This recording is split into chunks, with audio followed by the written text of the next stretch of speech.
Today I'm in a 1964 home that's been renovated, and I don't use the word flip with this, even though it probably is, because they've actually done a pretty good job.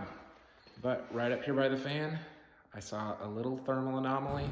Here's the thermal scan, there's that anomaly. Brace yourself, I do have a hand trimmer, so you might get a little dizzy.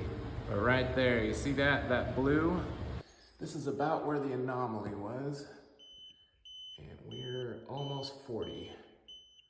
The thing is, I use thermal cameras so that they can show me what we call thermal anomalies, and that basically means there's a temperature differential, which could be water in the ceiling, or it could be a piece of metal sitting up there. And that's the same thing with this. It's gonna show up as moisture on the moisture meter if there's a metal brace right above that. All right, up we go. Who knows what we're gonna find up here?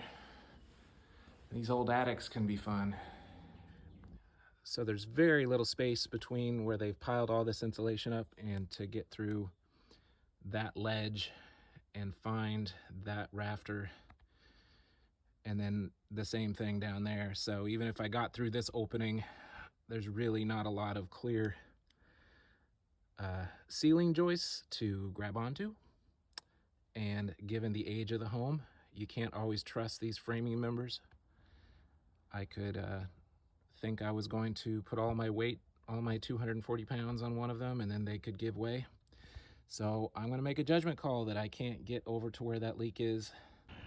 Well, unfortunately, this story doesn't have much of a conclusion. Couldn't get into the attic very well. Nothing really to show on the roof. They did recently repipe this whole home with PEX. So my guess is that there may be a PEX plumbing line leak at that location, and someone else is going to need to cut a hole in the ceiling or crawl through that attic.